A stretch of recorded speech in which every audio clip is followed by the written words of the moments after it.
Seojun stared intently into his folder, desperately avoiding eye contact with Silvia. The nagging in his brain had become deafening. He was almost certain he knew Silvia from somewhere. Her face, her name, and even her mannerisms seemed familiar somehow. His thoughts scrambled to try and identify when or where they had met before their encounter this morning. Young? Seojun Young! JP's voice pierced through Jun's thoughts and pulled him out of his mulling. Oh, yeah, I'm sorry, what is it? Jun turned to see that Mr. Zuwon was waiting for an answer. Are you all right, Mr. Seojun? Mr. Zuwon asked, with concern evident in his tone. Yeah, I'm all right. I was lost in thought. Jun fixed his gaze on the TV screen where their schedules were displayed. Okay then, do you remember our conversation about magazine photo shoots? Mr. Zuwon inquired. Yes, you said that we have some shoots scheduled for next month, and those outfits will be made by our team. Then in future opportunities, if the sponsors provide our outfits, our stylists will adjust their fit beforehand. Jun carefully recalled what they had discussed last week. Exactly.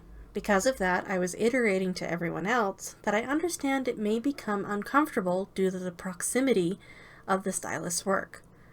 But just ask for a minute whenever you need to breathe. That's the same for you ladies, Mr. Junwon stated in a father-like tone. The three stylists nodded. Yes, sir, they acknowledged in unison. The meeting continued for another hour until everyone was released for lunch. Elaine excitedly strode alongside Silvia, chattering about their schedule as they followed behind the guys and Saori. The group members gently smacked each other, and JP half-jumped, attempting to get a piggyback ride from Seoul. The guys made their way to the cafeteria, playfully bumping into each other. Silvia noticed Saori tilt her head as she watched Seoul clap Jun's shoulder. Jun jumped, and Saori narrowed her eyes.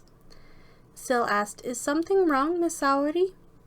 No, they're just acting weirder than usual, Saori answered aggressively, almost like Silvia's question had crossed a line. Aren't they usually like that? Elaine playfully scoffed. No, they're not, Saori said curtly. At least not in this way, Saori quietly muttered to herself, concern laced in her tone. How does she know that? Elaine questioned.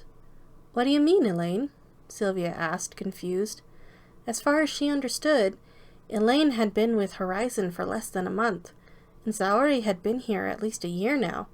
Surely she would be familiar with their behavior. Elaine moved forward and turned around, now walking backward as she spoke. Saori has been here a long time, but these guys have only been together in the debut team of Dreams for 4 months now. Silvia stopped walking before she said, the surprise was clear in her voice. 4 months? But I thought that trainees work for years before being put together? Elaine finished Silvia's statement. Silvia nodded, waiting for Elaine to elaborate. Well, most of the time that is true, Elaine continued. Even for some of these guys. But 5 months ago, a medium-sized partner company folded, giving Horizon any remaining assets. In other words, trainees, staff, and cameras were transferred to Horizon's management. And that's where a couple of those guys came from. Elaine explained it all calmly, but Silvia couldn't shake the feeling that Elaine was sad about it. So that's why Saori doesn't know them that well? Silvia inquired. Pretty much, not to mention that we've been spending most of our time planning their debut outfits. Still, these guys are loud, Elaine chuckled. Her pause in conversation giving way to the quiet clicking of chopsticks in the distance. Oh, come on, we're missing out on lunch! Elaine quickly grabbed Silvia's wrist and began dragging her to the cafeteria. Silvia couldn't help herself from giggling at her coworker's constant enthusiasm. Wow, I'm so excited to see what our design team dreams up for our debut outfits, JP said, bouncing down the hallway. I know what you mean. The new girl seemed to be buzzing with ideas during the meeting, Minso stated matter-of-factly. She sure did. Right, Seojun Young? Sol teased as he clapped Seojun on his left shoulder.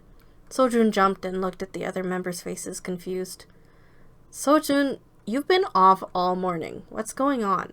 Alexei asked, watching him carefully. Nothing.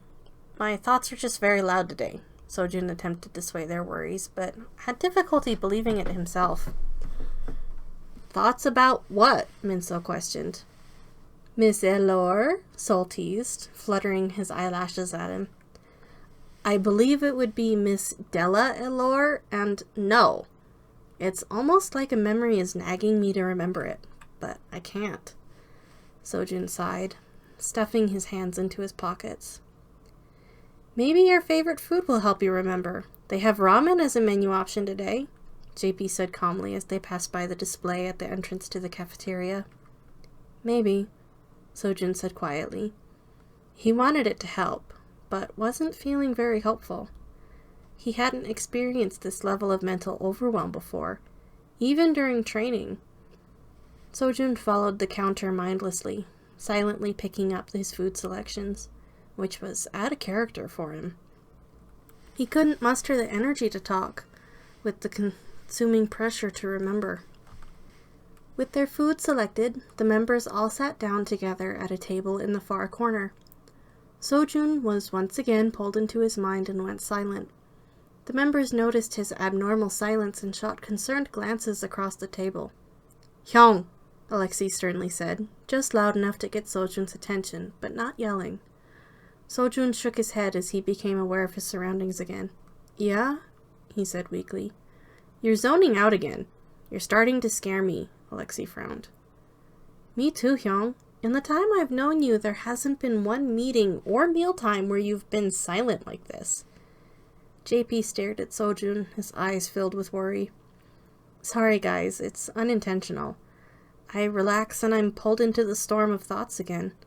Seojun sighed, slumping over his tray of food. Hyung, are you trying to remember, or is it pulling at you? Minso quizzed. I'm honestly not sure anymore, Seojun said, his frustration rising.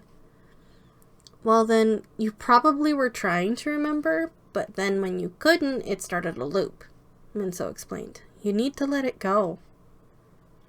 But my memory is usually so detailed. How could I forget something that feels so important?